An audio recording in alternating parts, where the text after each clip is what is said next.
तिलकवाड़ा हमारा गांव।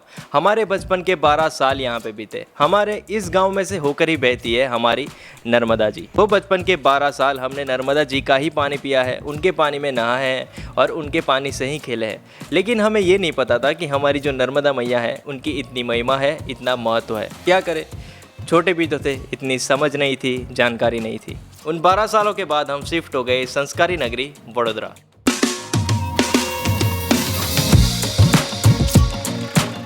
लेकिन हम खुशनसीब थे कि वडोदरा से तिलकवाड़ा हमारी नर्मदा जी इतनी दूर नहीं है। इतने समय के बाद फिर से हमें नर्मदा जी के पास आने का मौका मिल रहा था, तो मैं वो गंवाना नहीं चाहता था, इसलिए सीधा मैंने अपने दोस्त को कॉल लगाया।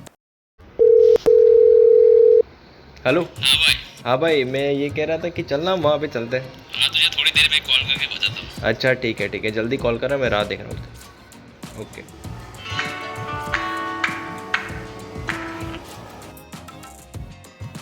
हाँ भाई। हाँ भाई, आ रहा हूँ मैं। अच्छा ठीक है, 2 बजे। ठीक है, चलो। फिर मैंने अपना बैग पैक किया और हम सीधे आ गए तिलकवाड़ा। लोग इतनी दूर से उत्तर वाहिनी नर्मदा जी की परिक्रमा के लिए क्यों आते हैं? इसके पीछे का क्या महत्व है? नर्मदा जी की परिक्रमा करने से क्या फल प्राप्ति होती है? इसका क्या इतिहास है? हम सारी चीज़ों की बात करेंगे, लेकिन पहले शुरू से शुरुआत करते हैं।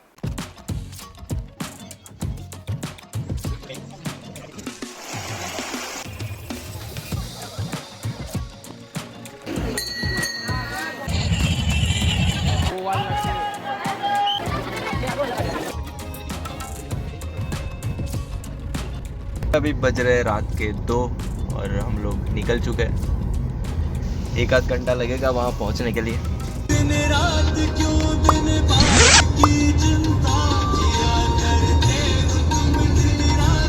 मारुति मंदिर है यहाँ। मैं, मेरे बड़े भाई और मेरे पापा के साथ आया करता था। इस मंदिर का भी एक बड़ा महत्व है। ये जो सारी लाइट्स है वो नर्मदा परिक्रमा का मार्ग है। लोग यहाँ से अपनी परिक्रमा ख़त्म करके वापस आ रहे हैं। यहाँ पे नदी के बीच में ब्रिज है और आप पीछे की तरफ ये जो छोटी छोटी लाइट्स देख रहे हो, वहाँ लोग चल रहे हैं और अभी रात के 3:30 बज रहे हैं। हम हमारी परिक्रमा ख़त्म करके इसी रास्ते से वापस आने वाले हैं। मैं आपको बता दूं कि हम यहाँ पे बहुत ही ज़्यादा एक्साइटेड थे। 21 किलोमीटर हो गया, ऐसे ही चल देंगे। लेकिन उस 21 किलोमीटर की परिक्रमा के दरमियान हमारे साथ बहुत ही ज़्यादा अनएक्सपेक्टेड चीज़ें हुई, जिसके बारे में हम अभी बिल्कुल भी अनजान हैं, जो आपको आगे पता चलेंगी।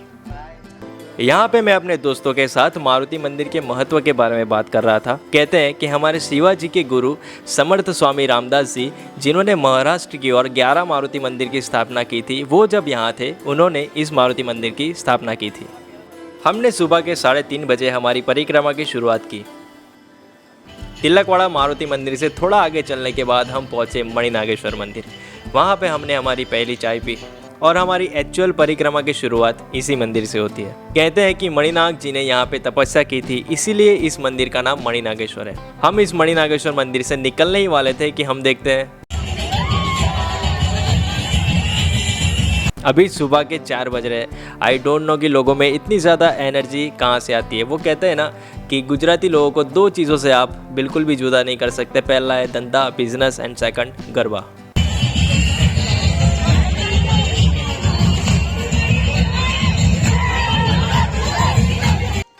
वहाँ थोड़ा गरबा करने के बाद हमने हमारी परिक्रमा आगे बढ़ाई और आगे चलते गए। हम खेतों के रास्तों से, चारों तरफ अंधेरा था। हम हमारी फ़ोन की फ्लैश ऑन करके चल रहे थे, लेकिन बीच में कुछ ऐसी लाइट्स आती गई जिससे हमें काफ़ी ज़्यादा मदद मिली। हमारे साथ काफ़ी लोग चल रहे थे। हम देख के खुश भी हो रहे थे कि वाह, इतने सारे लोग। लेकिन यही आगे जाके बहुत बड़ी प्रॉब्लम बनने वाली है। ऐसा कैसे हो सकता है? ये कोयल की आवाज़ जो आप अभी सुन रहे हो, एक टाइम था जब इसी आवाज़ से हमारी रोज़ सुबह हुआ करती थी। तो हमारे साथ जो लोग थे उनकी बातें सुनते सुनते हम पहुँचे आगे के मंदिर पे, जहाँ हमने भगवान के अच्छे से दर्शन किए। भगवान सिया राम जी के भी दर्शन किए।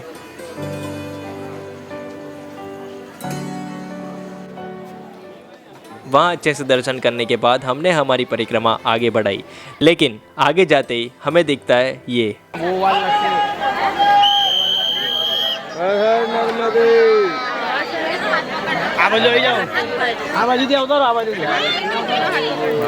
अरे बड़े खतरनाक लोग हैं।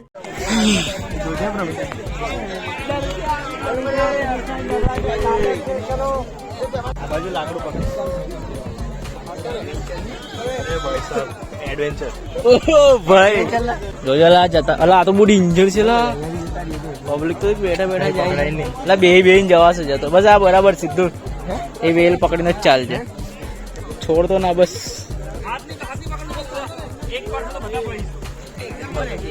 अरे पकड़ जा छूटी का वेल बे जाओ नीचे નીચે બેહી અરે નીચે બેહી સીધો બેહી आओ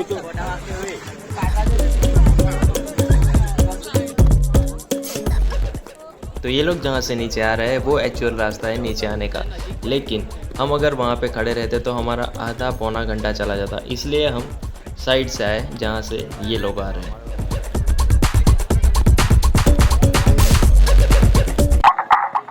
अंधेरी रातों में अंधेरी रातों में भाई हमारे साथ एडवेंचर हो गया। वहाँ से जैसे तैसे उतर के हम आगे बढ़े और चंद्र की रोशनी से हो गई सूरज की रोशनी। सूरज की रोशनी में नदी की, नर्मदा जी की सुंदरता कुछ और ही है, और ये ऐसा नज़ारा है जो रोज़ रोज़ देखने को नहीं मिलता। जैसे जैसे सुबह होती गई वैसे वैसे पब्लिक बढ़ती गई, लोग बढ़ते गए। फिर मुझे एकदम से याद आया कि भाई मुझे कुछ शूट करना है, तो हाथ में स्क्रिप्ट लेके हम अच्छी लोकेशन में नर्मदा जी के बहुत ही पास चले गए। स्कंद पुराण, वायु पुराण, नर्मदा पुराण, इन सब पुराणों में नर्मदा जी के महत्व के बारे में, उनकी महिमा के बारे में काफ़ी विस्तार में बताया गया है। रेवा खंड में नर्मदा जी को रेवा के नाम से भी जाना जाता है। आदि श्री शंकराचार्य जी ने उनके नर्मदाष्टक्रम में काफ़ी सारे श्लोकों में बताया है कि नर्मदा जी के दर्शन मात्र से या उनकी परिक्रमा से आपसे जो पाप हुए हैं, जिनके बारे में आपको भी नहीं पता, अनजाने में जो पाप हुए हैं, उन सारे पापों का नष्ट होता है और आपको मोक्ष की प्राप्ति होती है। अब कुछ लोग ये सोचेंगे कि हम पहले पाप कर लेंगे, फिर नर्मदा जी की परिक्रमा करके उन सारे पापों को दूर कर देंगे। आपने ये सेम चीज़, ऐसी बात आपने गंगा जी के बारे में भी सुनी होगी। वो लोग बोलते हैं पहले हम पाप कर लेंगे, फिर गंगा जी में जाके डुबकी लगा के सारे पाप धो देंगे। अगर ऐसी छोटी सोच आपके दिमाग में है तो जितने जल्दी हो सके उतनी जल्दी निकाल दीजिए, आपके लिए ही बेहतर होगा। अब कुछ लोग बोलेंगे कि भाई हम तो सिर्फ मजाक में बोलते हैं। नहीं, आप नहीं बोल सकते, क्योंकि मैं या आप, हम जैसे नॉर्मल लोग ये नहीं कह सकते कि हमें सारे शास्त्रों का ज्ञान है, हम सारे शास्त्रों के बारे में हमको पता है। तो हमारी इतनी हैसियत नहीं है, हमारी इतनी औकात नहीं है कि हम हमारे शास्त्रों के बारे में, हमारे मंदिर के बारे में, हमारी नदियों के बारे में मजाक बना सके। और रही बात कि जिनको सारे शास्त्रों का नॉलेज है, जिनको सारे शास्त्रों का ज्ञान है, वो लोग ऐसी छोटी बात कभी करेंगे ही नहीं। नर्मदा जी की जो परिक्रमा है वो पूरी 3500 किलोमीटर लंबी है। अब कुछ ही लोग होंगे जो ऐसी परिक्रमा, पूरी परिक्रमा ख़त्म कर पाएंगे, पूरी कर पाएंगे। ये जो पूरी परिक्रमा है 3500 किलोमीटर की, उससे जो फल प्राप्ति होती है वो आपको 21 किलोमीटर की परिक्रमा में मिल जाए तो। इसके पीछे एक कारण हमारे शास्त्रों में बताया गया है कि उत्तर दिशा मोक्षदायिनी होती है। इसीलिए जो नदी उत्तर दिशा की तरफ बहती है उसका महत्व, उसकी महिमा ज़्यादा हो जाती है। जैसे गंगोत्री से निकलने वाली गंगा काशी में उत्तर दिशा की तरफ बहते, इसीलिए काशी में गंगा जी का महात्मा ज़्यादा है। सेम उसी तरीके से अमरकंटक से निकलने वाली नर्मदा जी ओमकारेश्वर से होकर गुजरात में एंटर करती है और गुजरात में रामपरा से तिलकवाड़ा तक उत्तर दिशा में बहती है। इसीलिए इस 21 किलोमीटर की नर्मदा जी की परिक्रमा को उत्तर वाहिनी नर्मदा परिक्रमा कहा जाता है। वहाँ से आगे चलने के बाद हम पहुँचे बहुत ही खूबसूरत जगह, जहाँ पे नंदी जी की बहुत ही बड़ी प्रतिमा थी, शंकर भगवान की भी काफ़ी सारी मूर्तियाँ थी और शिवलिंग भी काफ़ी सारे थे।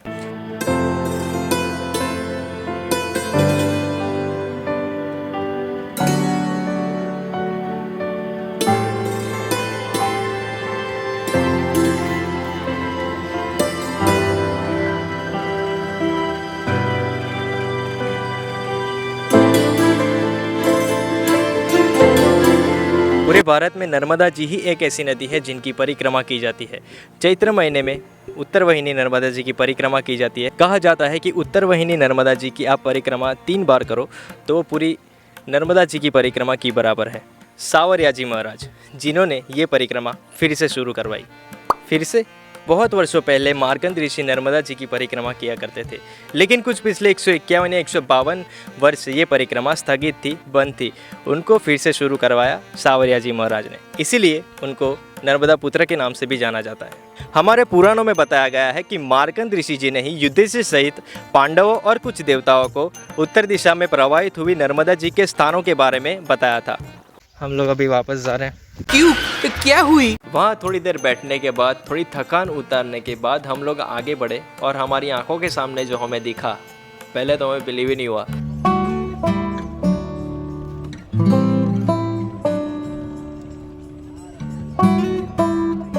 इतनी सारी पब्लिक देख के पहले तो हम भाई पूरा शॉक हो गए, हमें यकीन ही नहीं हुआ। लेकिन फिर भी हमने सोचा कि भाई कोई नहीं, चले जाते हैं। ये जो आप पूरी लाइन देख रहे हो वो बोट में बैठ के सामने की तरफ जाने की लाइन है। तो हमने बोट्स की टिकट ली और लाइन में खड़े हो गए। लेकिन फिर जैसे जैसे अंदर जाते गए वैसे वैसे मामला और ज़्यादा इंटेंस होता गया और ज़्यादा एक्सट्रीम होता गया। पब्लिक बढ़ती गई और भाई सच बताओ तो धीरे धीरे सांस आनी कम हो गई, थोड़ा सा सफोकेटिंग सा लग रहा था। लेकिन फिर भी हम आगे बढ़े। तो भाई भीड़ इतनी ज़्यादा हो गई थी और पेशेंस भी लोगों में 0% हो गया था। उसकी वजह से क्या हो रहा था कि लोग एक दूसरे को धक्का मार रहे थे, एक दूसरे के ऊपर से चढ़ के जा रहे थे। उसमें क्या हो गया कि हमारे साथ कुछ लोग थे जिनको चक्कर आने लगे, सफोकेटिंग सा होने लगा, आंखों के सामने अंधेरा सा आने लगा। तो हम साइड में निकल गए। साइड में निकल के देखा तो भाई पूरा धक्का मुक्की। और वहाँ पे ऐसी सिचुएशन थी कि हमें भी अगर आगे जाना है तो हमें भी लोगों को धक्का मारना पड़ेगा। भीड़ में काफ़ी सारी लड़कियाँ थी, आंटी थे, अंकल थे, कुछ ऐसे भी लोग थे जिनकी एज बहुत ज़्यादा थी और उनमें से भी काफ़ी लोगों को चक्कर और इन सब की तकलीफ़ हो ही रही थी। काफ़ी सारे लोग बाहर आ रहे थे। तो हम इस तरीके से किसी को भी धक्का नहीं मार सकते। तो हमने धक्के मारने के ऊपर ये सोचा कि भाई हम यहाँ से वापस चले जाते हैं। वहाँ पे जो सिक्योरिटी थी, वहाँ पे जो लोग थे वो बहुत अच्छी तरीके से काम कर रहे थे, बहुत अच्छी तरीके से पब्लिक को, भीड़ को हैंडल कर रहे थे। लेकिन कुछ लोग ही थे जो मान नहीं रहे थे। हमारे यहाँ ऐसा ही होता है। हम बहुत ही नाखुश होकर वापस बाहर निकल गए। हमारी खुशी थी वो चली गई थी। हम उसी रास्ते से वापस चलने लगे। लेकिन हमारी जो ये खुशी थी वो बहुत ही जल्द वापस आने वाली थी। बहुत मजा आ रहा है यहाँ पे।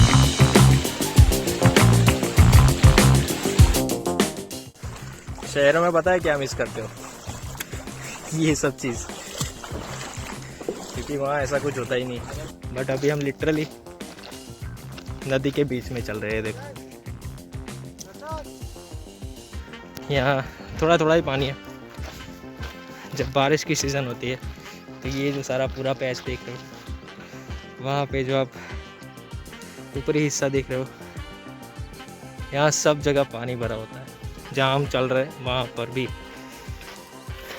तो सोचो कितना गहरा होगा ये फ्लो देखो पानी का। सारी जो पैरों की थकान थी वो मिट गई। 2 मिनट में मिट गई।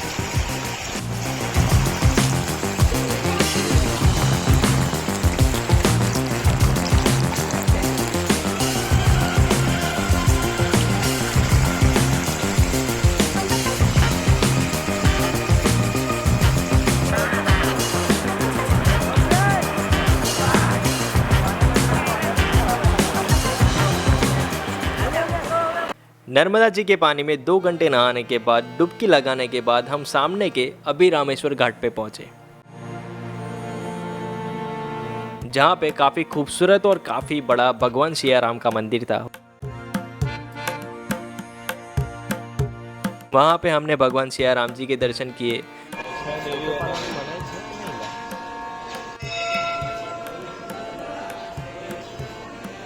उस मंदिर के आसपास इतनी अच्छी ग्रीनरी थी, इतनी ठंडी ठंडी हवा थी। हम वहाँ पे थोड़ी देर बैठे, थोड़ी देर घूमे और हमने हमारी परिक्रमा आगे बढ़ाई। वहाँ से हम खेतों के रास्तों से आगे बढ़े। काफ़ी सारे खेत आए, बाजरे के, केले के, और उसी रास्ते से हम आगे बढ़ते बढ़ते पहुँचे हमारे सेकंड लास्ट स्टॉप पे, श्रीताराम आश्रम। वहाँ पे हमने हनुमान जी के दर्शन किए और हमने दोपहर का खाना भी वहीं पे ही खाया। काश ऐसा होता कि मैं ये जो खाने का जो टेस्ट है वो आप तक किसी भी तरह पहुंचा पाता, क्योंकि ये जो खाने का टेस्ट है वो कुछ अलग ही है। गांव के जो खाने का टेस्ट है वो अलग ही होता है, वो शहरों में मिलना इम्पॉसिबल सा है।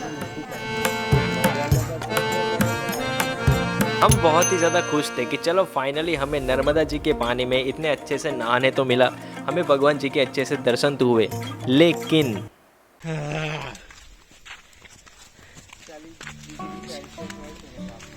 सूरज जो था वो पूरा सिर के ऊपर था। 12 साढ़े 12 बज रहे थे। कुछ इस तरीके से माथे पे रूमाल डाल के हम जैसे तैसे करके आगे बढ़े और आप ये जो नीचे पत्थर देख रहे हो, अगर आपका गलती से भी वहाँ पे पैर पड़ गया तो आपकी आत्मा भी वहीं से ही निकलेगी। वो पत्थर कम, गरम कोयले ज़्यादा थे। और यहाँ मैं कुल बनने की कोशिश कर रहा हूँ, बट भाई हालत बहुत ही ज़्यादा ख़राब थी। और कुछ इस तरीके से चलते चलते हम पहुँचे यहाँ ऊपर मारुति मंदिर। ये जो आप ऊपर देख रहे हो वो वही जगह है जहाँ से हमने शुरुआत की थी, जहाँ पे शुरू में हमने आपको जो लाइट्स दिखाई थी ना, वो रास्ता है ये ढलान जो हम चढ़ रहे हैं वो आपको देखने में बहुत ही इजी लग रही होगी, लेकिन भाई इस वक्त हमारी हालत कुछ इस तरीके की थी।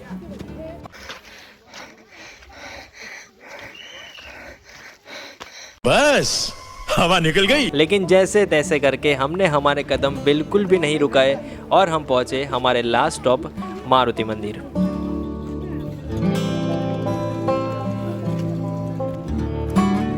वहां परिक्रमा के दरमियान हमने रास्ते में कुछ इस तरीके की चीजें देखी।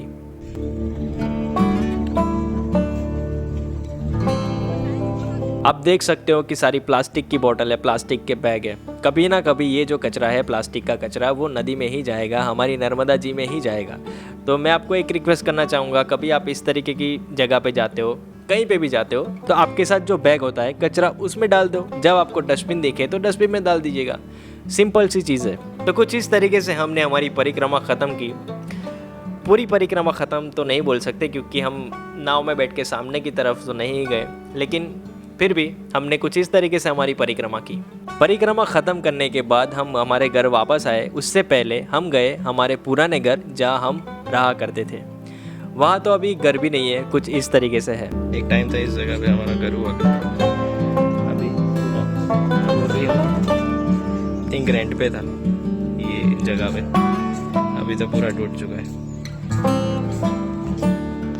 तो कुछ इस तरीके से हमारी जो बचपन की पुरानी यादें हैं वो फिर से ताज़ा करके हम पहुँचे वडोदरा। बहुत बहुत शुक्रिया वीडियो देखने के लिए, अपना टाइम देने के लिए। आई होप कि आपको कुछ नई चीज़ें पता चली होंगी, कुछ नई इन्फॉर्मेशन मिली होगी। तो मिलते हैं अगले वीडियो में, तब तक के लिए खुश रहे, मस्त रहे, stay healthy, stay happy, stay positive. Namami Devi नर्मदे, नमामि देवी नर्मदे, त्वदीय पाद पंकजम, नमामि देवी नर्मदे। मिलते हैं अगले वीडियो में। जय श्री कृष्ण।